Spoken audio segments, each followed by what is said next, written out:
So the Geth were going to be our main enemy. They're stormtroopers, they're our evil guys, they're going to be everywhere. So we had to do variations of them for different kinds of weapons.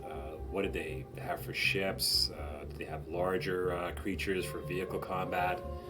We also wanted smaller objects that you could easily pick off with your small arms. Maybe your pistol, some kind of a small floating enemy. So the designers asked for a drone, and this is a concept of a drone. It was originally supposed to come out of the back of the Geth armature. There's actually a slot back there where these things would pop out. So as the armature came walking along, it would launch about 4 or 5 of these out of the back of the creature.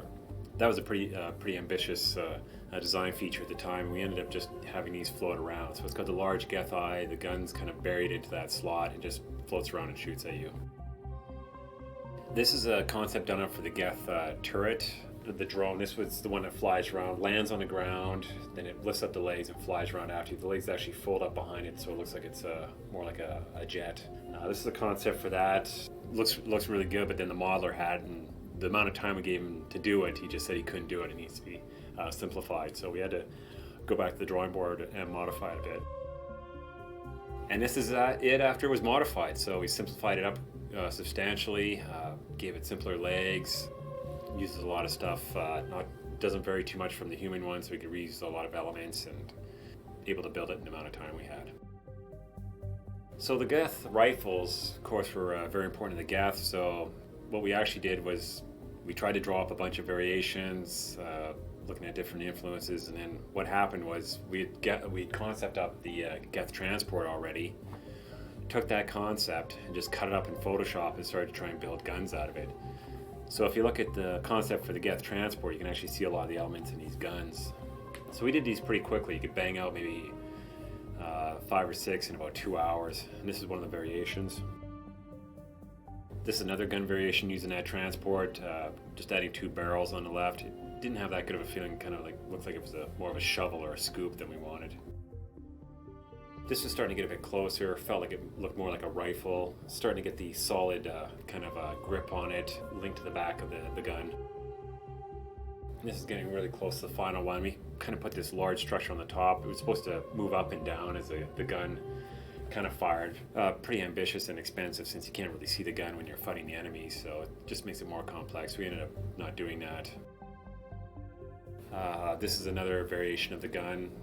Just adding some hoses, putting a few lights here and there, just trying to modify the design to get it a bit cleaner, looking the way we want it. And then this is the final design. We ended up using the same material as the Gaff, that kind of gray purple material. Simplified it up a bit, added a bit more detail in some areas, took it out of others. The weapon also had to fold up, so we had to cut it up so it would fold up on a player's back, because you were able to carry this weapon at certain times. So we just have a top-down front view, give it to the modeler. He built this one in pretty well a week, and it turned out really good. So this is a concept of the Geth Rifle folding up. We did a quick version of this for the modeler. Really helped him out a lot. It's hard to get these things to collapse. They have to collapse so small onto the back. I mean, a rifle is gigantic in the game, and if you just left it the full size, you'd probably go from the top of your head down to the lower knee. So this is it cut up. The modeler would build it, animate it, folding up, and this is just to help him out on that. This is an early drawing for the Geth armature. This is just a front and side view, and that back section in the middle is to show the slot where the drones were supposed to pour out of. So this just helps the modeler out with how the wiring goes, how thick the neck is. The unique feature on this was the kind of head and the eye. We actually used a bit of that to influence us for the Geth design. The Geth Trooper. Another unique thing that worked out well was the hole in the neck and the plating around the legs. It had quite a large gun at this time. Made him kind of front heavy, but I wanted this large Gatling gun almost on the front of him. This is the colored version of the Geth armature. At this time we kind of wanted it more of an organic feeling on it. We didn't really have material for the Geth really finalized at this point. This concept was to have it almost like machinery covered with this skin, almost like what you would see on a dolphin where it just comes out of the water, that kind of shine. That's what we kind of wanted at this point. So when it actually hit it, it was more of a kind of a flesh on there instead of a metal. And then we're starting to get to the look of the Geth eye, the blue with the flare. One of the things the designers asked for was a platform for the Geth. So we built this. We actually outsourced this. They built it. We ended up having to chop off the front head on it. It kind of got in the way of combat as Saren stood on it at a few points. He was going to be shooting at it, and he was always hitting that head. So we ended up cutting that off and just putting some effects underneath it to make it look like it hovers. This is a concept for the Hex, the Geth shield. Originally, these things were supposed to be dropped on the ground, and then the shield would be generated out of these. We actually built those, but we found out that we didn't really need them. We just needed the shield, so we just actually put the shields on their own. We didn't really stack as many that are on the far left. They ended up becoming quite expensive, so we just put larger ones that you could actually shoot out. This is a concept for the larger Geth Rifle. It's like a rocket launcher. The one in the middle got a bit elaborate. Played a little bit too complex for the modeler to build. I mean, he could build it, but just the amount of time that we gave him, it was just going to take too long. So we had to modify this one a bit, but it was going to be a big rifle, about the length of the sniper rifle at the top. So this is a modified version of the Geth rocket launcher. We just took the rifle, moved a few sections around, put a longer barrel, put more hoses on it, made it larger, and it worked out well. This is the Geth Tower. These are going to be placed a lot in Uncharted Worlds. They're going to be quite fun. I mean, you can place them around bases. You're trying to snipe the Geth around there, blast them with your vehicle. It kind of had this claw kind of feeling to it, and just put the Geth material on and it turned out really well. This is the Geth Turret. This is like a large enemy for the vehicle to fight. So you place these around the level. You'd have to destroy it with a rover. It was very hard to destroy with rifles. At this time, it had these kind of claws on it. It was supposed to be placed on an uneven terrain, and these claws are kind of mold to make it always level. We had to remove those though because they were causing problems during a collision in combat, so we had to just pretty well use a straight cylinder. But you can see a lot of the influences of the Geth. Where the rifle comes out, it looks like where the eye would be on the Geth Trooper. So one of the things we have to do during the game development is come up with placeables. These are objects that are placed throughout the levels by the designers. The level artists will build a shell, add as much detail as possible, but we don't want to add tables and chairs in the levels because designers won't move them around. They'll wreck pathfinding. They might have certain scenes that have to take place in certain areas, so level artists will always have to move these around. So in order to avoid that, we make placeables, the designers put them down, and that way they have more control over them. So we concept these up, and this is an example of the table. We spend a bit of time on these for sure because you don't want to hurry through them because they're seen throughout the game. These can be almost in every room. These, for example, are in a lot of the bars, some of the lounges, other cafeteria areas, offices, and they're spread throughout the game. This is a concept done up for bunk beds. So some of the areas that these would be placed in is some of the prefabs, which are some of the areas that were on the Uncharted Worlds, some of the mining camps. So the designers wanted one of these, and we'll concept these up, spend a bit of time on it, and then this one we outsourced, and then received back, and then put it in the game. This is just a quick drawing of more of a large table for a cafeteria. We had to change this one a bit, actually. The design, once we put it in, it looked more like a ping pong table, so we had to clean it up a bit. This is a concept just done for a bar stool, pretty simple, not much to this. We kind of put some rubber on the bottom there, halfway up the section that holds the seat up to maybe it looks like it compresses, almost like a shock in there. And that's about all that is done on this one. This is one of the chairs we did for the levels. It was placed throughout. It actually went really well with that other table that you saw at the beginning of these design gallery. Pretty simple design, but it works very well. It fits into the levels in most areas, so it was well used throughout the game. This was one of the cots we decided to use. I think this was one of the medical cots. Originally it was designed, you can see off to the right, like it would be able to sit on a wall, sit on the floor, it can retract down, work its way up. We had to simplify it a bit because usually the designers just want to place it on the floor, which was fine. And then it had this kind of holographic image off to the left there that would show up. Beds are kind of tough. I mean, you usually have to make them a bit larger because when you're running around the game, they always look like they're tiny. Like the people laying on them are only 2 feet tall. But once you actually put a character on them, they're the proper size. It's one of those scale issues you have with games. This is a couch we designed. It was supposed to be a sectional couch. They were split up. The section on the right, the section on the left, and the section in the middle could all be moved around. You get different configurations for the couch. We ended up kind of taking a bit of that freedom away. We made more larger chunks, so it was easier for them to place down. This is a table design. This one got a bit elaborate, as you can tell. We had to modify it a bit, simplify it up. The problem was that the desks were quite small, so as we put more of them in a level to make it fill up the area, this became quite repetitive, this design. We ended up cleaning it up so you could stack 3 or 4 in a row, put a couple lamps on there. This one didn't look good when you put 3 or 4 in there. It was just way too complex. People are having a hard time kind of figuring out what is that circle in the middle? Is there wiring underneath? Is there some kind of control panels? And just what all is involved with that one. So we just made some quick changes to this one and it worked out really well. This desk here was kind of a unique design. You were supposed to sit in it almost, they would surround you almost like a circle, have a hologram in there and the guy would type on it. It had some good lines through it for sure, like kind of a circular, these lines that cut through it, very sharp angles. It was well designed. We used it in quite a few areas in the game. This is another desk we designed, just trying to explore some different shapes of desks, this kind of circular shape that was cut off, so you would sit in it, the hologram would appear in front of you, and it's more like a floating type desk that was just anchored underneath the seat. It's a quick concept of a desk lamp. This one turned out really well. I mean, it looked really good on the desk, and we used it in a lot of places. Really followed the design style we were kind of going with Mass Effect, these curves, clean panel lines, 45-degree angles and so on that we were trying to get throughout the design. You keep trying to incorporate these in as much of the concepts as possible, and hopefully some of them stay in there. I mean, as it gets textured, modified, I mean, these things become quite small. Is it going to hold up at that size and so on? This is a group of chairs and desks. All these pretty well made it in the game. They were all really well done.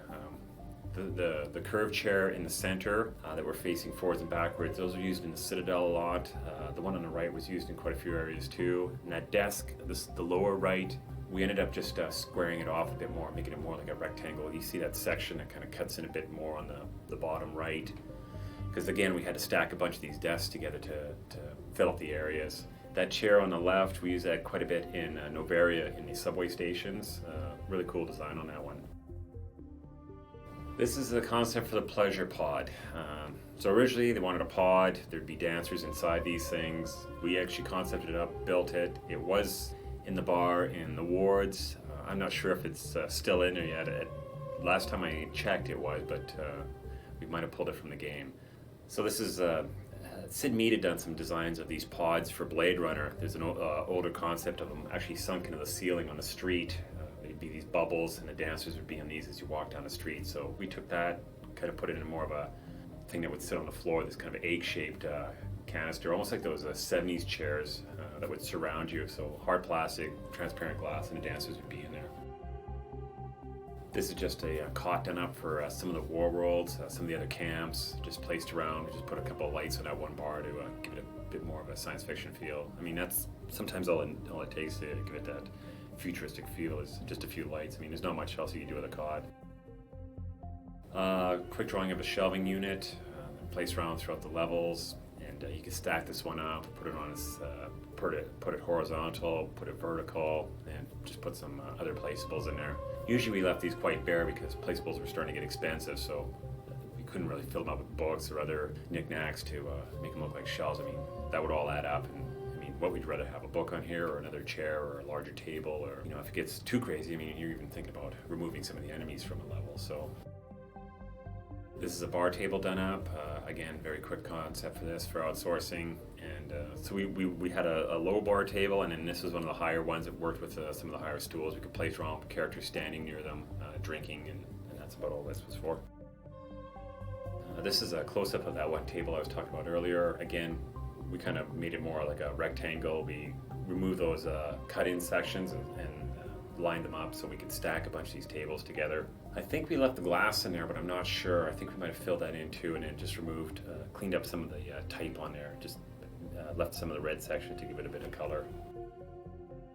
This is a large boardroom table, incorporating some of the design elements, the large arcs and so on. Not much to this. It's in quite a few of the levels. Designing helmets for the humans, the helmets that were going to be seen throughout the game, we pretty much knew right from the start that, you know, it was going to be one of those iconic things that was going to take forever to develop, and it did, and it was exactly the sort of the nightmare that we thought it would be. But I mean, you think of Star Wars, you see that Stormtrooper helmet, there you go. You think of Halo, you got that Master Chief helmet. It's so iconic. I mean, that's the face of your hero. So we knew it was going to take a lot of time and a lot of work, and no one was going to agree on it. And and we got exactly what we were thinking. So here's one of the early sketches that Derek did.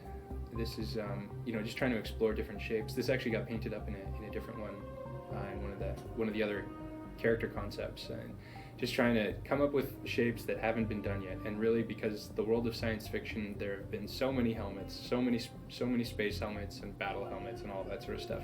You're really treading through the territory of giants when it comes to this. So again, that search for unique is a long and hard one.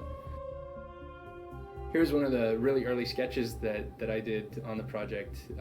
Again, just trying to think of how the helmets are gonna, interact with the face, how the shapes will work, what's too far in the future, what's not far enough, what hasn't been done. Here's just sort of the under sock over the head with the helmet on top, glass opening, something totally closed off. Here was another human helmet approach that was done fairly early on. This was, again, just trying to play with the shapes and come up with shapes that haven't been approached yet. This was more of an open face concept, something where you're allowed to breathe. Maybe even it produces its own little atmosphere around your mouth so you can breathe through that. Again, just playing with what's too far in the future, what's 10,000 years and what's 200 years. Here we moved to color finally and started painting over the model. Once we had the armor approved, it was a nice task to try to find stuff that was unique and original, but also still fit with the body armor that everyone was able to agree on. So here's kind of the bike helmet approach. Again, you're just trying to look at helmets and try to think like, what are these helmets supposed to do? What's their function? The old form follows function thing.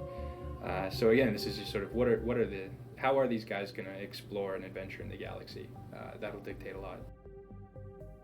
And the search for originality, you end up doing some pretty crazy stuff. I kind of like this one. This is actually one of my favorites. Just the glass visor that reaches up over the forehead. Something simple and clear. And again, going back to some of those 80s designs that you could get. This was, again, like I said, open face, show off the mouth animations and all that stuff when you talk. And it's kind of leaves the viewer to assume that, technology has advanced enough, that this would be enough of a helmet, that, that exposed head is not such a concern. And here's kind of the similar idea, except this time with the visor instead of the full face guard, something a little more recognizable. But again, the whole head exposed, a lot of people end up worrying too much that he's going to get shot in the head, that's not enough protection. So again, it's just trying to figure out what kind of science fiction you're telling. This next one was one of a series of just hundreds of these things. I mean, we went through so many helmet variations, it was ridiculous. And it's funny how much you end up finding how affected you are. I mean, it's just, you sit down and you zone out for a bit, you're drawing a helmet and you realize you've drawn something that's kind of the Master Chief and kind of a Stormtrooper, and enough of both that it goes straight to the cutting room floor. It's just not quite cool enough to stand up on its own, and yet it's too affected. And that was the constant struggle, is trying to find a line that went through all of the helmets that have been done before. Here was a helmet that was, I was playing with stuff that was very close to the head, stuff that was as sleek as the body armor. Again, if your armor is so sophisticated that it's like a jumpsuit, it might be good to have a helmet that can do the same. Okay, this next one here is, again, playing with the armor, trying to get something tight to the head, but possibly something that followed the curves established in the armor. Again, stuff like this, you draw it, it seems kind of weird when you draw it, and then when you're done, it pretty much confirms, yep, too weird, it doesn't quite work. So again, the adventure continued. This was one of the heavy helmet concepts. We're toying with the idea of helmets that were specific to the armor classes. This one, full face visor. Stuff like this was difficult because, I mean, the boys in the animation department, the facial animation in particular, they were doing so much amazing work, and there was the concern that all of that would be lost as soon as you pop that visor down. So a lot of the directions that we eventually head in gave us sort of the open face design. This stuff was cool, and it had its merit to help us find where we were going. But again, when trying to consider all factors, you've got to cut some things. This next helmet design here, kind of the Bmx Space Helmet, was a lesson in complication. There's sort of, once we liked it, we thought it was kind of cool. It was definitely original, fairly unique, but If it came time, really honestly, to go do a piece of fan art, or like for someone to quickly scribble down what the helmet looked like, I mean, it was too much. It was too complicated. In the end, this was a big lesson in trying to find something very iconic as well as cool. This next one was by Casey, and again, in the search to find something unique, I mean, we had a lot of people hop on board and just try to give us fresh material. This is kind of cool. I mean, he's still fairly stormtrooperish, but he's got the night lights on there, and something trying to follow the sleek curves. This helmet was one of my favorites. This one I would have loved to see this guy. It's pretty abstract, and it's not exactly your normal helmet, but I think that's mostly what I like about it. This actually ended up being one of the lead things to help push me in another direction. The big cut right through the face, cutting off like the whole front end there, that ended up coming into play a little bit later on. But again, this is one of those things where it's probably too far gone. It's almost not recognizable as a helmet anymore, so it just didn't really fit with the setting. And again, more contributions from some of the team members, just trying to change it up, trying to get some new shapes in there, some new approaches. This pen and ink work was really cool because it sort of harkened back to a lot of the older concepts from the 70s and 80s. Here's another one that I like that was contributed by one of the other members of the team, and it's just sort of like the central eye, almost a little bit too villainous. In some ways, it reminds us of the Metal Gear Solid Ninja, except almost a little bit more animal-like. It's kind of freaky. This was a direction explored that was kind of the Starship Troopers sort of feel. This is something that, again, we're playing with the open face, something a little bit more military. The look didn't quite mesh with the armor, but at the same time, this open face plan was something that we pretty much all agreed was going to have to be the direction, just to show off all the awesome face work. This was a teched up version of the Starship Troopers sort of helmet. Again, something very military, very, very open, but just trying to gear it up, make it match with the armor that we had already agreed on. He's got the visor there, the open mouth. You still see his eyes, and then the spot for the extension cord in the back of his head. And then here we have the final concept for the helmet design. I went through a lot of different changes. There were dozens of variations on this theme, but all of the requests and requirements, like having the visor that you can see the eyes through, and what's the level of tech, and does he still have enough color variation that it can match and swap with the armor's level of tech in the back of the head. And yeah, here he is. It's beefy enough, heavy enough. Still looks like he could take a shot in the head and be okay, and yet it works. We have our Mass Effect helmet. So when we start off the game, the designers quite early on give us a list of placeables, things they want to put throughout the levels. At this point, I think it was up around 100, 110 items that we had to design. One thing they wanted was a terminal, and so they could access it, get information out of it. We take it, we concept something up, and then we'll outsource it, get it placed in a game, and make it a placeable that you can interact with. Does it have physics? Can you damage it? There's all these other things that are involved with placeables. They become quite complex in the game, actually. They almost become a nightmare, actually. A lot of people, a lot of bugs generated by them, a lot of work are involved. So this is the terminal, has this nice arc through it, a nice bit of red in there to add a bit of color to it. And then the top area would be a hologram that would turn on as you came out to it. This is a large crate that was done for Mass Effect. Actually, this actually doesn't exist in the game anymore. We redesigned the large crate. We actually made, at this point we had quite a few different kinds of crates. We ended up using modification of the same design for large, medium, and small crates that we could use for cover. This wasn't working too well for cover. You can see on the top there's that curved section up there. The player would get hung up on there and kind of block the way cover would work. It was kind of annoying while playing with it. So we decided to redesign them. So we ended up throwing this placeable out. So what's a game without an exploding barrel? Not much, I guess. So we have our exploding barrel. We have these cells. We had different kinds. This was a version of one of them. So we had a few different kinds. We would just change the colors on.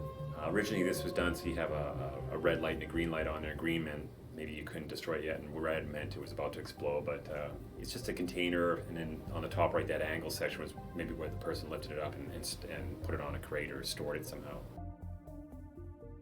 Placeable done up for a crate. These were put in the game. just an interesting design, trying to get away from the box, trying some new things. Again, some of the simple panel lines we were trying to get at, a few lights here and there, and a bit of type, and it starts to fit in the Mass Effect world. This is the vehicle diagnostic bench. In some of the garages, we were going to place vehicles, and the guy would stand on these things, and it would actually move back and forth and scan over the vehicle. That ended up becoming a problem in the game. The guy would go up there and stand on the bench, and when you move the actual bench, he would stay put, and you'd actually just fall off the other end. So we ended up just making it static. You can actually shoot through that hole. There was supposed to be holograms in there, and just to kind of get a bit of a neat design in there. Originally, we were thinking that as you went into a level, you could maybe hit that thing with some of your powers and knock it that along the rail and physics some of the enemies out of the way. But that got a bit grand for what we could do. This is a place well done for the Uncharted Worlds. These are some of the 38 worlds that we decided to do. I think there was 38. So designers again had a list of things they wanted to find on these worlds as you landed on there with your rover. Some of the junk and rubble and salvageable equipment. One of them was a satellite, and this was a concept done for a down satellite. Another place well done up was a drill. We have a lot of mining areas in the game. Some of the Uncharted Worlds is usually mine, it always seems like some mining company is the first guys to go to an Uncharted world, and then they usually get wiped out by some other force, and you got to go over and save them. Never worked for a mining company. So this is a place well done for a drill. Those bolts are maybe areas where they could, once they put the drill down, they tie those bolts right in the ground, and then the drill would actually hydraulic down and maybe bore some of the material out. This is an escape pod we did up. Pretty cool design. We had a hatch that opened up on it. The rockets are on the right. I mean, we all remember that famous scene in Star Wars when R2-D2 and R2-D2 are going on through the desert and the pod's in the background stuck in the sand. So that's kind of what our version was of this. We'd place on the Uncharted world to maybe see a miner or some other dead person around there. You'd have some plot elements involved with this, or maybe you'd have to salvage some equipment out of this. This is one of the health terminals we concepted up. Just a bit of a different design. Instead of putting it flat against the wall, we put this nice curve in there. Some nice 45-degree angles. You need more like a 55-degree angle. A couple lights on there, you just go up to this, you charge up your health, and that's all this was for. Good for the designers to place around areas. As you play through the game, you can start to figure out where areas are hard to have combat. You can place these through there to give the player a bit of health to make it easier for them to get through. This is a concept done up for the footlocker. So this is something you can place around the beds, up against the wall. You'd open it up, receive items out of it. Simple design, but very effective because it got away from the box. Had some nice curved elements in there. Again, a bit of color, a bit of type on there. I think we ended up removing the type from the final game, but it was a good design. This is a concept done up for one of the gambling machines. There's a few areas in the Citadel where we have slot machines. You'd go up to this, play it. I think there was some games we were trying to get working on these also. This was a concept done up for the generator. That center part would spin around as it was turned on and then stop as it was turned off. So again, this could be placed around quite a few areas. There's a lot of areas where you have to go in and power this stuff back up to get doors opening or larger gates opening. So this place comes in quite handy for that. This is a piece of medical equipment. This is some kind of a high-end scope you'd have in a lab. You'd look through that, look at samples and so on. This placeable became quite famous because one of the designers actually used it for a train lever, which of course we had to remove because it's not a train lever. It's a piece of medical equipment. So this is one of the mainframe computers. This is in a lot of the areas. Put it up against the wall, kind of stack them up. They're almost like those old, remember those old movies where you go in and there's all those mainframes working, the wheels would be spinning around. We actually took this computer, bent it, and built Mira in Novaria. That's the same place, but we just bent it around in a circle, and then you go down in the lower sections of it. And that one worked out really well. One of the mechanical arms done up for the levels. These things come in quite handy. We were going to put them on rails at one point, so you could actually go into a level, do your powers, knock this arm flying down, and it would hit all the people out of the way. But we ended up just having to put it in a ceiling as static. But it gives a nice high-tech look to some of the labs. You can place these in there and get a good science fiction look fairly easily with these. This is another piece of medical equipment. It was designed so that center section would actually spin around the player as he got on and cast some kind of effect on them. Looking at some of the actual medical equipment, we looked through medical sites for some of the scanners and high-end equipment, and then just kind of modify it. Again, some simple clean lines through there, and we just animate that arm spinning around. There's a few areas in Jug where these appear, and some of the, I think World also has them, and they were quite effective. This is just a piece of high-end medical equipment. Could also be some kind of diagnostic piece, just some kind of electronic placeable that you can put throughout some of the areas that would make a lab, or just add a bit of more interest to some of the areas. This is a power junction box, drawn up quickly. What we were doing was, I was drawing up a lot of these, and then we'd get Matt Rhodes to actually paint them in really quick, and we blew through a lot of these really fast. This is a piece of satellite equipment, not much to that. We just put the solar cells on each side. This is a destructible element. I think there's one of these still on Virmar that you could blow up. And then we're going to be on Uncharted Worlds. You'd have maybe a small camp to power it up. They'd have a few of these around, maybe a vehicle, a couple of these, some other placeables, and you can really get the feeling that somebody's living on some of these Uncharted Worlds. This is just another piece of storage equipment. Again, nice curved shape, put it up against the wall. I think this was the locker, and then a section would open up. They'd animate that opening up and then closing.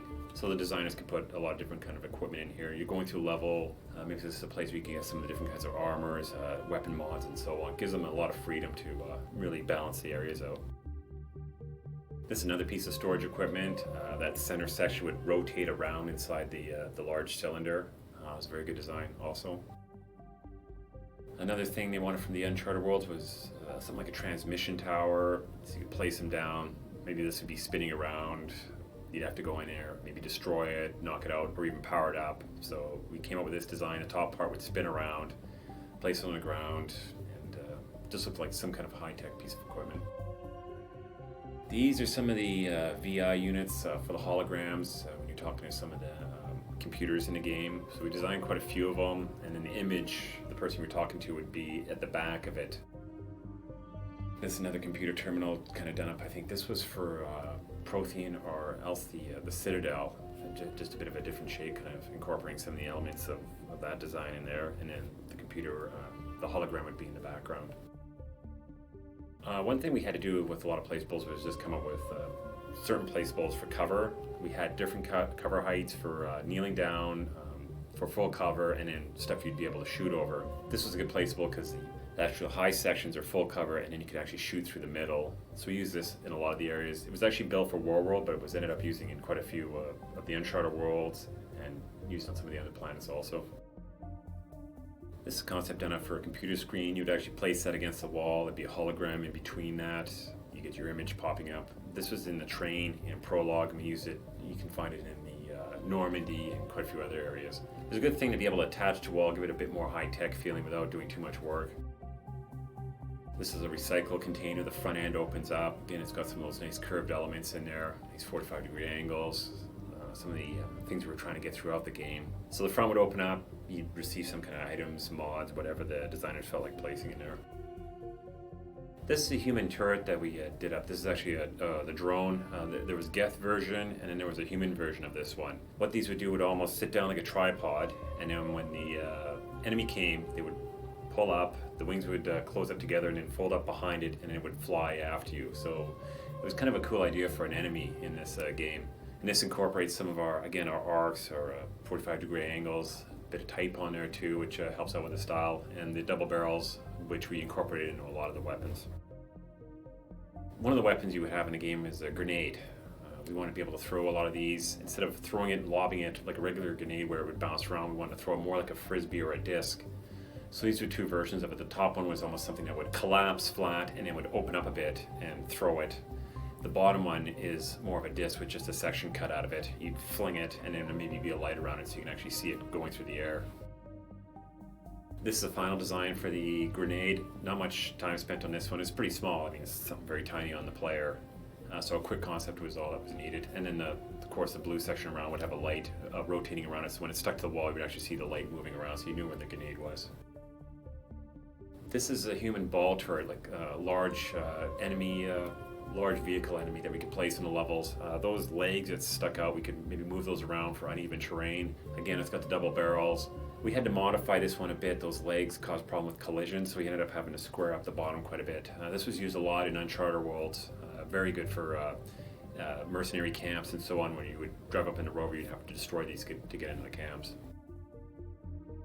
So one thing we knew we needed in this game, being a shooter, is we needed weapons. We needed a pistol, we needed an assault rifle, we needed a sniper rifle, and we needed a shotgun. This is some early attempts at doing a pistol. This was kind of a different design. The way the trigger guard works around the trigger and the stock. Those 4 capsules at the back.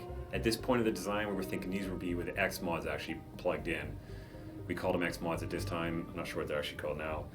As you work through the game, you'd plug these into the back, and you could get different ones to plug in. This is when we start to really kind of work with the design of the double barrels. If you go back to the design gallery and look at the early concept for Eden Prime, there's a guy shooting 2 handguns, and he's got double barrels. That's where we got the idea of incorporating that into all our guns. So this thing would actually unfold as you held it, and then collapsed up and fold up, so it sits very small on the hip of the player. This is another pistol design we came up with. It has a small little flashlight on the front, kind of a bit of a different stock and trigger guard on it. This one didn't have the double barrel, so this one was done before we were thinking of doing that. This is a final handgun design. It's got the 2 barrels, got that nice curved element through it, clean 45-degree angles, a bit of a different trigger guard on there, and then we do a front and side view of it so the modeler can build it quite easily.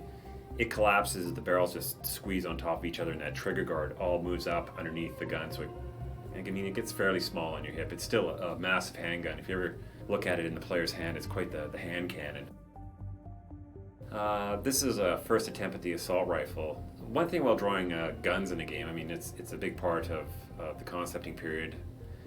You really find out who in your office is a gun collector. They seem to come out of the woodwork, have ideas about guns, and then you find out they actually have either a collection of them or a collection of magazines. They have a real love affair with weapons.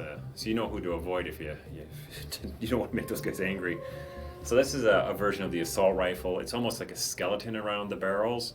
So the main body of the weapon would almost brace around the barrels, the way the trigger guard and trigger was at the front of the weapons. Some of the machine guns have this. It's a different way of shooting. And then those 3 little cells at the back with the mods that you can plug in to modify your ammo. This is a version of the assault rifle with the trigger at the front. We were playing around with that idea for a little while. The double barrels, a bit of type on there that really adds to the feel of Mass Effect. This one didn't have the arcs in it, but it had a lot of the other elements, clean panel lines. It has also the 4 little cells on there where we can put the mods in there. The butt, more of a hole in there around the stock of the gun. And this one also had a scope. This would have been a bit harder to make collapse out because it's such a solid gun in the main body. This is the final design for the assault rifle. I threw M7 on there quite early on, and it ended up sticking into the final game. I made the designers a bit upset because they had to come up with a whole class of why was M7, why are your players N7, why is the gun M7? So, I mean, it's also an American military. They have the M1 tanks and so on, so we decided just to put that on there. It just needed a bit of type for the style of the game.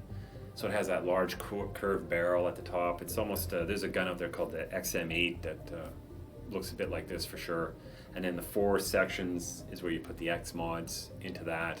The scope would collapse up, the barrels would all fold in. And this one got quite small in the back, which was good for what we wanted. And then just a quick front and top view for the modeler to be able to do this. The modeler actually built this one in about 5 days and did a really good job on it. And then we would cut it up, make it collapse, and see how it worked from there.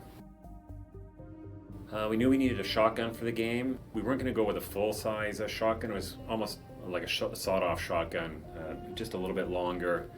This is an early version of that. It's got the double barrels, and the blades on the top and bottom were supposed to collapse in and around the barrels, and just a bit of a curved element in it. It got a bit chunky and was kind of hard to figure out how this guy was going to shoot this. Like, how would he brace his hand on the handguard and so on. It's another version of the shotgun. This one was starting to get fairly close. The problem with this one is right over top of the trigger, it got a little bit weak in the body of the gun. And with the hoses and stuff, it didn't feel strong right there. It didn't really have the size and the look of the shotgun that we wanted. So, and it's hard to kind of figure out if that is a scope on the top of it, and it's a bit weak at the back. This is actually a pretty good design. It's a large rectangular section. It's got that curved element we wanted in the gun. Maybe we just need to get the barrels a bit more exposed. That top part almost had these kind of rubber cushions to, as you held the handguard and you shot the gun, that would absorb some of the impact. This is the final version of the shotgun. It has that nice curved top, a lot like the assault rifle. The double barrels, you can see a bit more of them. Where that T-88 is was supposed to be a fin that kind of moved back and forth when you shot the gun. I think that T-88 is still on there. I don't know what the designers have written for that. And then it was able to collapse up really small. We can move all the barrels back and fold it all up nicely to fit just about in the middle of your middle of the lower back. So we also need a sniper rifle. These things, mostly a sniper rifle, you just make really long barrels. So it has the double barrels. These were quite long, large scope. That's really what people associate with a sniper rifle. We looked at a lot of military weapons for this, actual modern day weapons. We also looked at some of the weapons from Final Fantasy Spirits Within. Looked at a lot of Appleseed weapons. They have some amazing guns in that. So this again has the elements of the arc. It gets a little bit weak over where the trigger is and the handle. The butt doesn't kind of incorporate in too good with that one, so we did a few versions of these. This is another version of the sniper rifle. Very long rectangular body of it, very long barrels, huge scope. It was just kind of hard to figure out how this would collapse up. It also felt very heavy, like if you tried to hold this, feel like it'd pull you right over forwards. This is getting pretty close to the final design. We have that nice arc through there. It just gets a little bit weak around the double barrels, like what holds the lower barrel on it doesn't feel that great. And then the button stock at the back isn't looking that good also, so we had to just modify a few of those.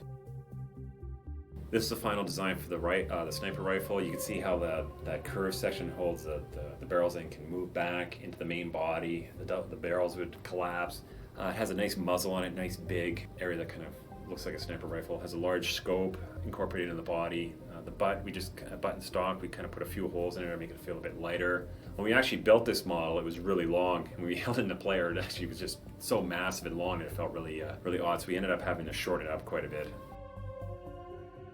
So when we started doing the vehicles, what we actually did was concept up quite a few. We were thinking maybe of having floating cars. We weren't too sure what the rover was going to be at this time and what other kind of ground vehicles you would have. So this early concept was of a very sleek looking floating car that you'd probably see in one of the future cities. It was probably a two-seater, kind of put a bit of a wing on the back, kept it very sleek and low. This one turned out really well, but it was mostly just for decoration around the levels. This was an early prototype of maybe what the rover would look like. We wanted something at this time, maybe it would be quite small, maybe a two-seater, size of a Jeep. We kind of made the suspension at the back. Maybe it would turn right behind where the driver sits. There'd be a pivot in there that would turn. So you wouldn't actually turn with the front wheels, it would actually be the back wheels that would turn it. I think the programmers weren't too keen on this one, so we let that one go. This was actually more of a big truck. It would probably sit 3 people, had a turret at the front, very high above the ground. We actually built this one as a prototype. We had it driving around on the terrain. It was pretty fun to drive. It was the suspension worked good on it. The problem with this one is it was so big that the enemies, if you ever saw Geth or any other human-sized enemy, they came off very small. What we did is we concepted up quite a few. Ended up doing about 10 over about 2 weeks. This is one of the concepts we were thinking maybe it's a floating vehicle. Maybe these pads have some kind of energy underneath them that could keep it elevated. They would almost work like suspension without wheels. It was a small rover. Maybe it's only looks like 1 or 2 people could fit in there with a small gun on the back. Was another vehicle done at this time. These were quick prototypes. They were mostly just line drawings. And then we would just quickly color them in with felts. This one looked pretty good. People weren't too keen on the design. The back suspension, people weren't too sure how it works. Like, is that a pivot underneath, or does it move up and down? Does it cut through the body? And that one, we really didn't get too much positive feedback. This one looked pretty good. It was maybe a cabin at the front where the driver would sit, maybe a larger section in the middle where other people could sit and get deployed out, so you could have maybe a few more people in there. Problem with this one is maybe the gun underneath is hard to see where you're actually pointing it. And again, being so big, the enemies would come off quite small when you were trying to shoot at them or drive over them. This one turned out pretty well. It has a bit of a different wheel on there.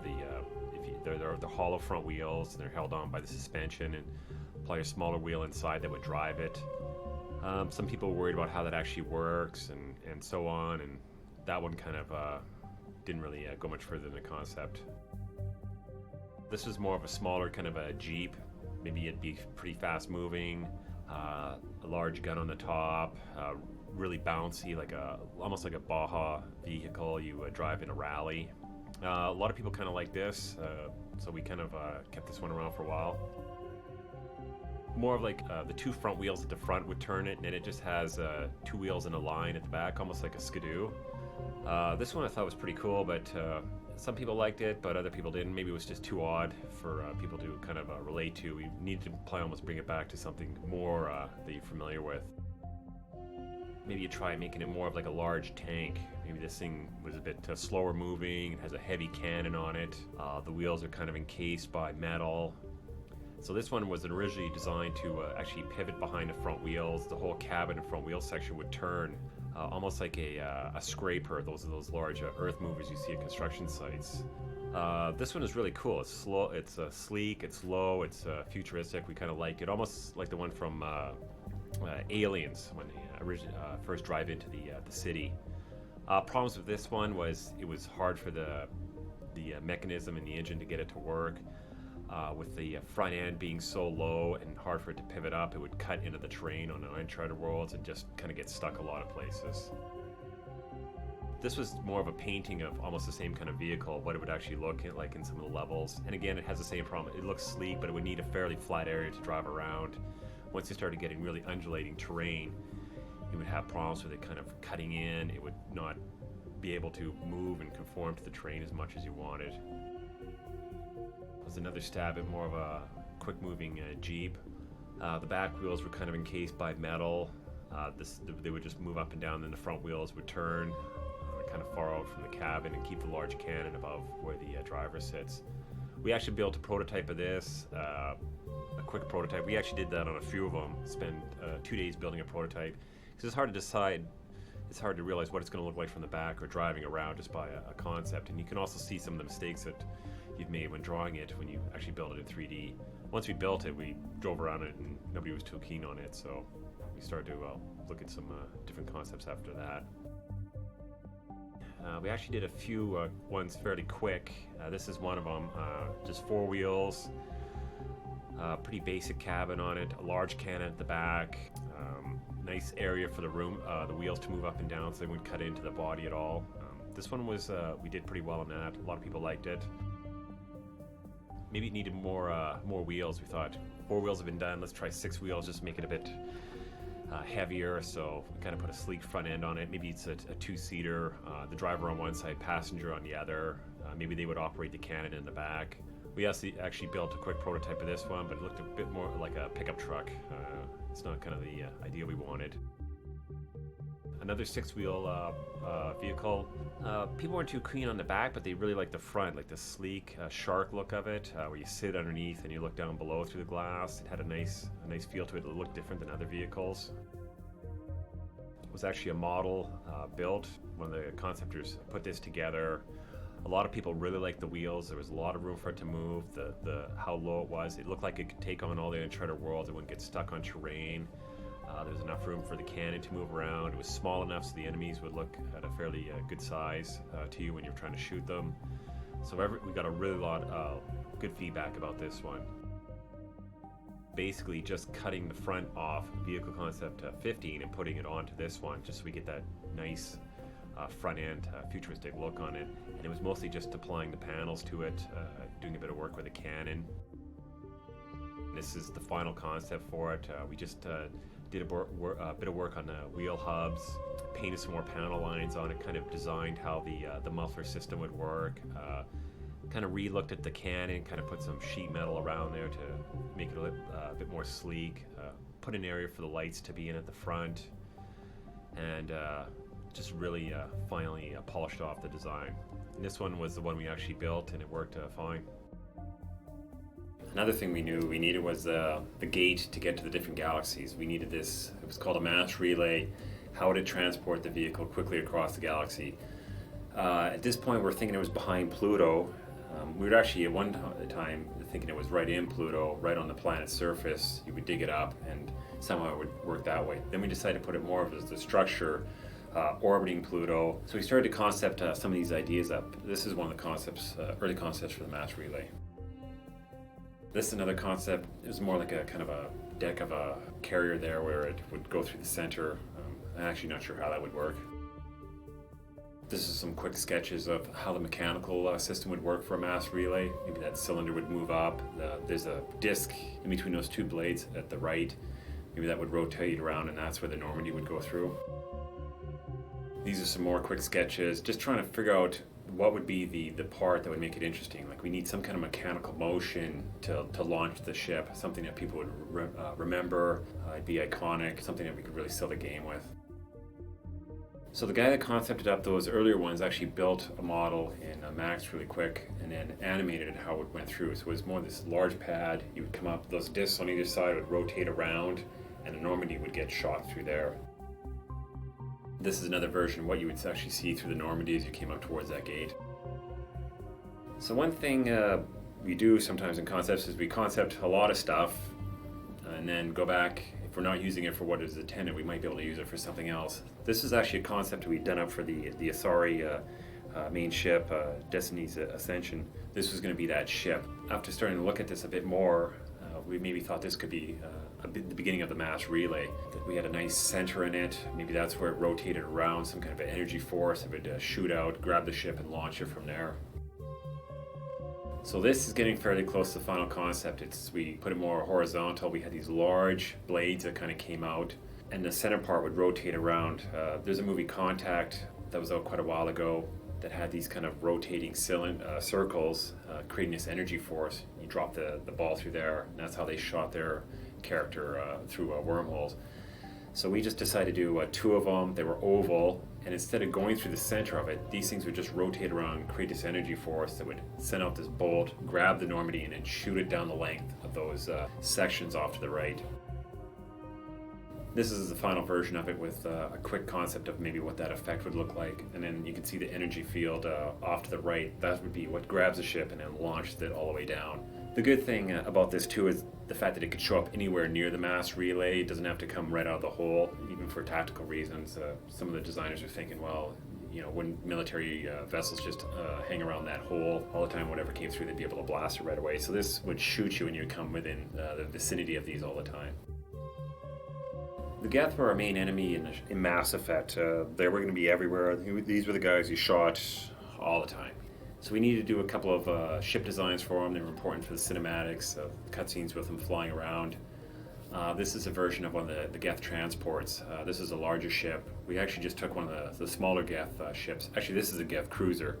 We actually took the Geth transport, modified it a bit to make it a larger ship. This one, if you actually go to the weapons category under Geth, you can see a lot of these elements were used in the Geth Rifle. One thing that was mentioned earlier on in the game was to have a Geth dropship, almost like a helicopter that could drop off the troopers onto the ground. This is a version of that. Similar head, those kind of arms would be able to move around, and in the back would have the engine thrusters on it. This is a very close to final design for it. We had designed this all up, built a quick model for it, then we decided to cut it. It was just going to be too hard to get all the programming time we needed. We had other stuff to concentrate on. Then just recently we added it back in. We made it more of a vehicle enemy. At this point it was made so that back end, that tail area, could rotate around. So as it kind of came in, that area would rotate up more horizontal so it could get lower to the ground. The Geth Troopers would pop out of it, and then this thing would take off. It has a large gun cannon at the front, and then those legs would be able to move, giving it a bit of life. We had to remove a lot of that because we added it so late to the game. So when we're drawing ships, we'll actually just draw a lot of stuff, draw a lot of different kind of variations, and then I usually just group them into things that could fit with different races. So a lot of these were actually early concepts for what the Normandy might look like. But actually, we start to even think of more as a Geth type of ship. These are more of that kind of organic feel. This one even has a bit of the look of the Geth head in there, where the cockpit is on the far left. The pilot would sit in there, and then it has reverse thrusters right at the front.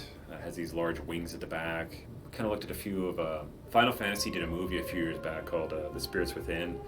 And we had the concept book, and it had some really nice ship designs in there. They had one called the Black Boa and Copperhead, which we looked at quite a bit for some of these. This is another ship design. This one got a bit crazy. The thrusters on the back would rotate around. These wings would be able to move in and out. I didn't even know how this thing was going to look from the front or sides or top. The modeler would probably taken forever to build all those curved areas in there. So we had to make this one a bit simpler. Here's another just quick drawing. You can see it was just scribbled down. This is a quick pencil drawing. The way it kind of undulates down in the back there with the thrusters. This might be a more of a fighter-sized plane. This is a concept done up. It could have been maybe a larger Geth ship.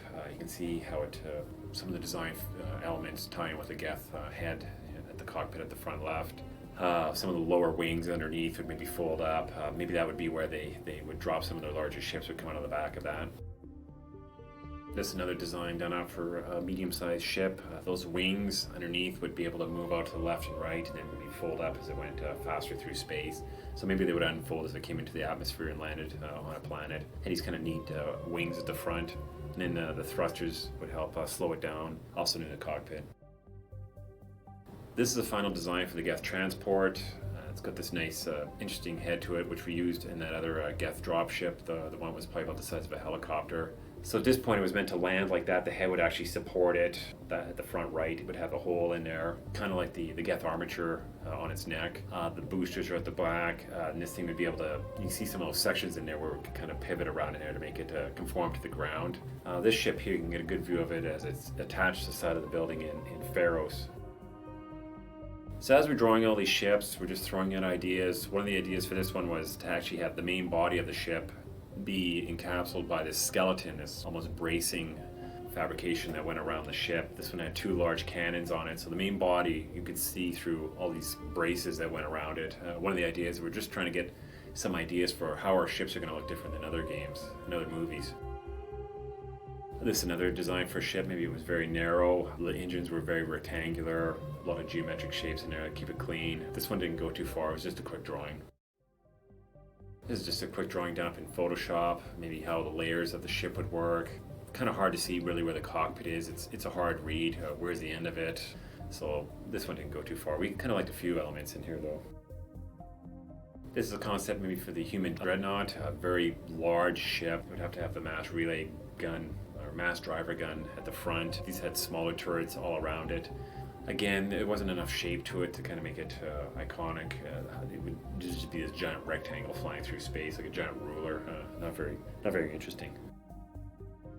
So this is pretty well the final design for the human Dreadnought. It has the large cannons at the front.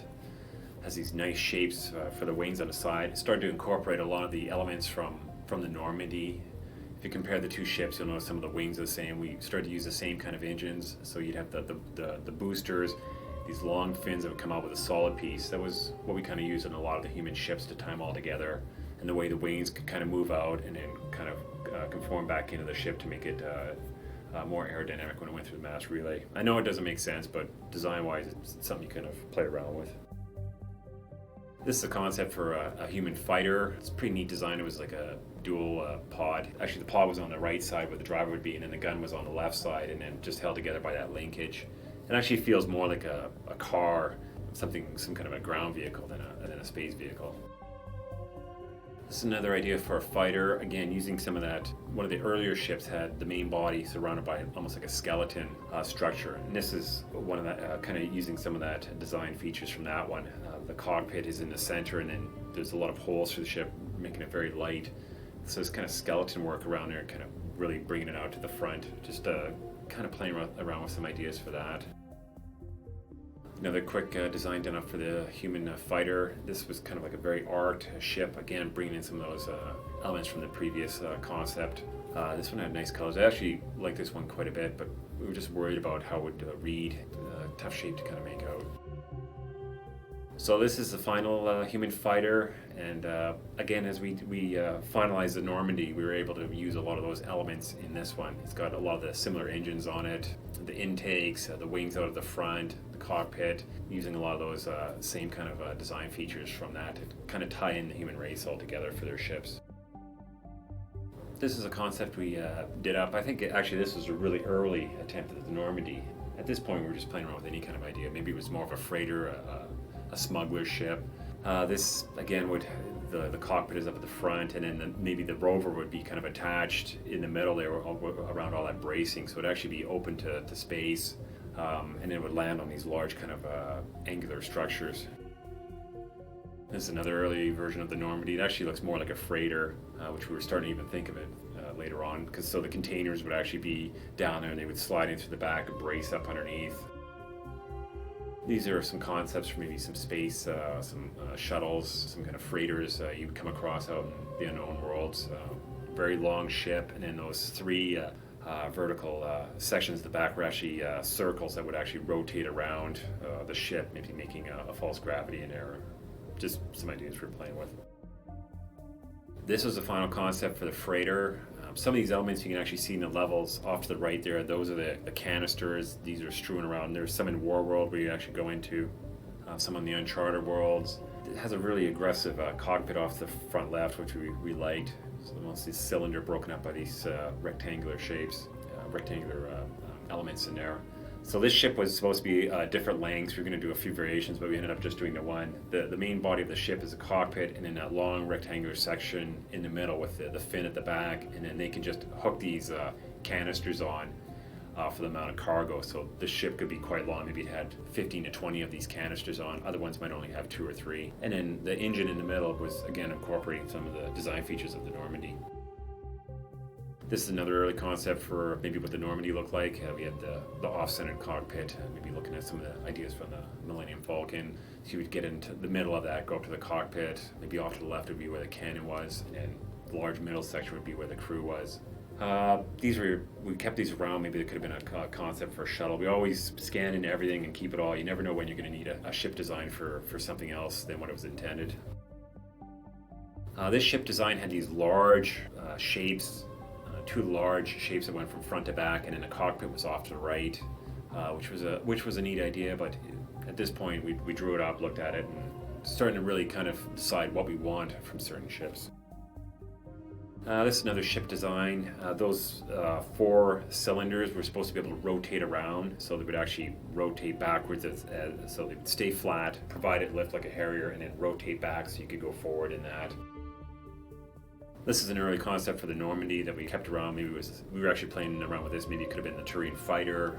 It kind of had this neat kind of plate look to it, very flat when it landed, and those circles off to the left and right on the wings would stay, provide boost up and then rotate around to give a thrust forward. The cockpit on this, we modified that for the freighter. You can kind of see a lot of design elements in there. So this one had a neat feeling, again, because of the way it felt like layers of metal kind of coming down off it, like this plating. This is the final design for the shuttle. Again, we looked at a lot of stuff from the Final Fantasy movie, Spirits Within. It has thrusters up at the front, has some nice wings at the back, and then again we incorporate that engine from the Normandy. I don't even know if this made it in the final game. We're supposed to be in the hangar where the Normandy lands and at the Citadel. As the game goes on, you build the models. Sometimes its levels get heavier and heavier. You have to really cut back on how much stuff you can put in there. I mean, being a ship, you need a massive texture in there. Is it worth it putting it in, or is it worth taking out and boosting up all the textures in the actual level? So the cockpit would be on the front, and then underneath you see all those lights are. That's where all the passengers would sit on this ship. During the talk about the mass relay, I was showing you a design that we were thinking of for the Asari ship, Destiny's Ascension. We decided to go with that for the mass relay, and then we went with this one for Destiny's Ascension. This one we just painted up. We didn't know what race it was going to be for. I painted up this concept. It kind of had a neat design to it. It had a hole in the middle and then the wings off the left. The actual ships would come out of that hole all lit up. Very different feel to it. It was going to be quite a large ship, and we thought this would actually work quite well with the Asari. As you look at the ships and the races, you can kind of match up and say, yeah, I can believe them building this ship. So this is the final design for that, which you've seen a lot in the cinematics. These were actually early concepts done up for the Solarians. Back at this point, we were thinking of having the Solarians as a party member. We ended up not doing that, but they're still a big part of Mass Effect. So at this time, they were supposed to have a lot of ships. So looking at the Solarians, we were thinking, what kind of ships would they have? Maybe they have more of an organic feel, a softer look. And these are some early concepts for that. So it has kind of an open section in the middle with the wings on either side and the cockpit. This is, again, some quick drawings done up. I mean, you can do so many of these in a couple hours. It's worth just getting any kind of design that might work. You never know what you're going to get out of it. This one, obviously a bit odd, but you never know. This one here was a pretty neat design. It had the cockpit further back, it had this very long look to it, and then the engines, almost maybe the guns were at the front, through those two ovals, maybe we would shoot out through there. Maybe it'd be more of something a cruiser size, not a large ship, but a medium-sized ship. This is another version of the Solarian ship. Maybe the engines kind of were sunk down a bit at the back, making a very sleek look to it, and almost like a layered feeling for where the windows were along the sides, and then an aggressive cockpit at the front. This one here had a fairly interesting cockpit at the front there with those two wings, and it actually goes straight back with a large middle section, and the two wings would bend down and then off to the left and right for where the engines were. Another version of the Solarian ship. This could have maybe even been modified for one of the Geth ships. Had those nice two blades that kind of came out on either side of the cockpit for protection. Maybe the guns were in there. Maybe this wasn't a battleship. This could even have been used more as a shuttle. I mean, with a few modifications, you can make this thing into anything you want. This is another ship design. It feels more like a giant wave pool than a ship. I'm not sure what's going on with that one. This ship had a larger front end. Again, you can kind of see some of the reasons you don't really carry on with them. You draw them out, you look at them, you show them to people, and they usually go, yeah, that one's cool, or they go, that one looks terrible. So they're usually pretty honest. Maybe not as honest as that, but you get some good feedback from people. As you're doing these ships, it's nice to grab a bunch of people as they're coming by the office. You get some artists, you get some of the designers and programmers, a lot of variety of people to say, what do you think of these ones? And they'll have good reasons why they do or don't like them. So in the game we have the Turians. They're one of your party members, a very important race in the game. Again, they will also need ships. We weren't too sure how many ships they would need. I mean, we asked for fighters, cruisers, dreadnoughts, maybe they'll need shuttles, maybe they'll need other sized vehicles. So we'll quickly draw a few of these up, and as the game gets further and further along in design and writing, we'll actually find out exactly what they need. So these are some quick drawings of maybe what a Turian ship might look like. We're thinking maybe for these ones there'd be larger plates that were actually attached on the main body, maybe as more protective shielding on there, almost like a tank, how they put plates along the side or on the top to deflect bullets or absorb some of the impact. At this point when we were designing them, we knew the Turians as a military race, so maybe they had concentrated more on their ships for this kind of purpose. This was a concept maybe done up for something a bit larger, like a dreadnought. The cockpit is up at the front, just above the center part. You can kind of see that zigzag. That would be where the cockpit is. Then it has these large vertical sections behind. Maybe if we took this design further along, there would be cannons up on top of those. And then a large body almost made of plates that go back to the engine. Maybe these plates, again, absorb some of the impact as they got damaged. The main body was in behind, so they weren't that important. It would just absorb some of the shells. This design was done up, the cockpit is actually in further towards the back, just above the middle section. You can kind of see that black area, and it has these large blades further behind, again with the sheet metal, and then maybe the mass relay, the main mass driver. The mass driver would be the large cannon that would fire at the front of that, so it'd be embedded behind all this plating to protect it. This is another ship design, almost like this hump in it that goes to this long back section. The engines were on either side of that hump, and then the cockpit right at the front. Maybe that hump section was the Turians had larger ground vehicles that could maybe be pulled up into that and then pulled off the ground. So maybe this is almost like a transport vehicle for kind of like ground combat. Fly in, drop off something, and then fly off. These weren't really written in the stories, but we were exploring some of these designs at this point. Again, another quick Turian design, playing around with some of those vertical areas, the paneling, not much to talk about on this one. This one here, we started to get an idea of maybe some wings kind of coming out of the Turian ship. Maybe it was too vertical, too horizontal before. It'd be almost like a giant wedge kind of going through space. So we decided to put more wings on here, play around with the cockpit. But some of these elements we ended up taking to the final one. So this is the final design for the Turian cruiser. You can kind of see how those plates kind of move off to the center section to wings at the back. And it had these two large wings on either side that could fold up and move out during combat. It has the large protective plates along the side of the ship that could absorb some of the impact. Cockpits at the front, those two cockpit areas, and then a hole down the middle for where the mass drive would fire its main shells. And the engines also had these protective plates on them too. This is a design done up for the Turian fighter. It had 4 engines, very vertical look to this, almost like a giant sheet of protective metal with a small cockpit on it. This is the final design for the Turian fighter. It had the small wings kind of at the back where the writing on would stay tight to the body, and then maybe as it went into atmospheres they would fold out to kind of slow it down, give it more stability.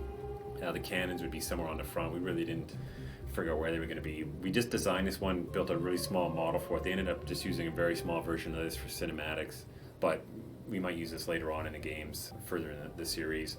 And then that rectangle at the back, kind of just above the wings, was the engine for this.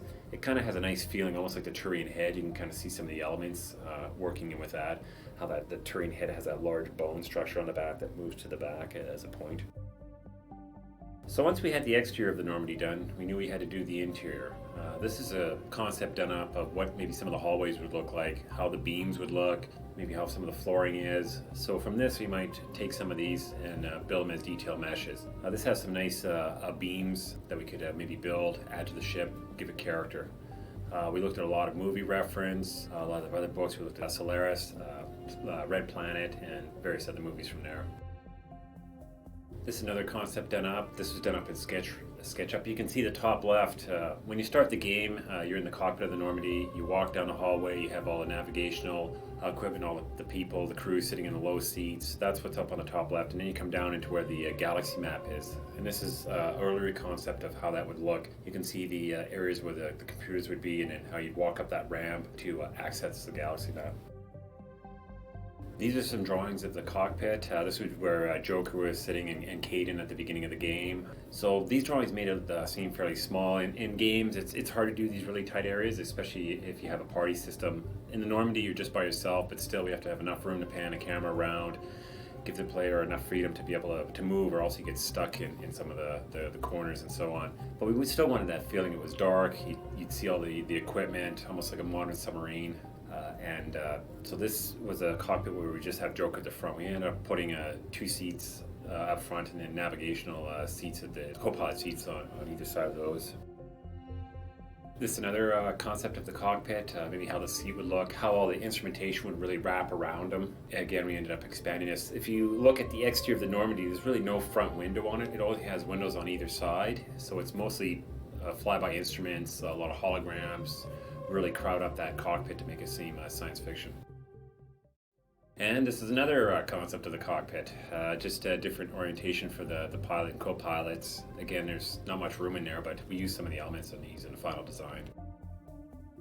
This is a concept done up of what you might see out the front, how the windows are on either side. We end up moving those back.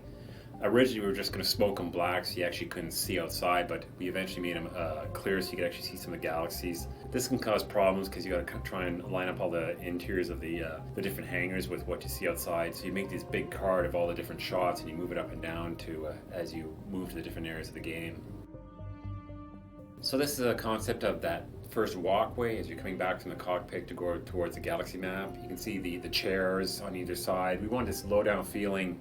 So as you walk down, you're above all the people. They'd be working on the instrumentation, give a real high-tech feeling. Like a lot of people are involved with the ship to keep it moving.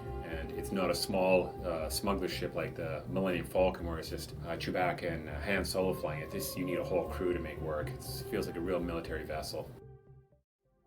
So that's another concept of that main walkway area. We did quite a few this place because it was important. Some of the things we made detail meshes was we took the chairs, made a detailed mesh of that, textured them up on their own. Some of the elements of the computers we took to the final game, and then just have a lot of instrumentation down here, which turned out really, really good. There's a scene in Solaris where you're first flying into that movie, and you just get this view of this amazing cockpit in the ship with just all the lights, and that's something we want to try and pull in through this. This is also another view, maybe a quick drawing of maybe some of the colors. We eventually went with blue in this area. Science fiction, you can't really go wrong with blue. When in doubt, go blue. And then the holograms, orange, nice contrast color, and it worked out really well. So as we get designs from the designers about what they want, what kind of floor plan, what needs to happen on certain levels, we start to make these drawings. This is a drawing of the second level in the game.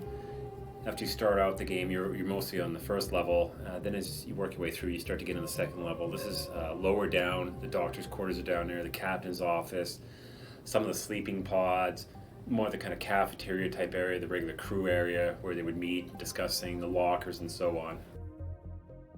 So this is a concept of maybe what that crew area looked like, the table down in the lower left, maybe some of the walls, how would you build those, how would the windows look, some kind of structures that would be in the ceiling to add detail. A lot of this is very complicated to build, so we'd only pick and choose certain things for these, but it gave us a lot of ideas to work with. This is another concept of that area, how the floors would look, maybe a nice neat hinge down there, some texture ideas the texture artist can take from here, like those panels along the wall, and some of the other detail on the wall up to the far left. This shows some wall detail, maybe some elements that we could build as detail meshes and put against the wall. We like that curve kind of feeling of it. Felt like you were right against the skin of the ship, started to take on the structure from the outside. In video games, the interiors very rarely match up with the exteriors. I mean, the interior of the ship is massive. If we tried to build a ship around it, the Normandy would have been huge. It would have been unbelievably big. That's some of the stuff we have to work in with video games. It's part of the scale issues we have. This shows just a quick lighting study of maybe how part of the hallway would look down towards the sleeping pods. You can see through that door, he's painted in what maybe the sleeping quarter, these cells where they would go into deep sleep. I mean, this is a big part of science fiction, you know, these sleep areas so you can do all the time travel you need. This is another concept of what those sleeping pods might look like, how the doors would look.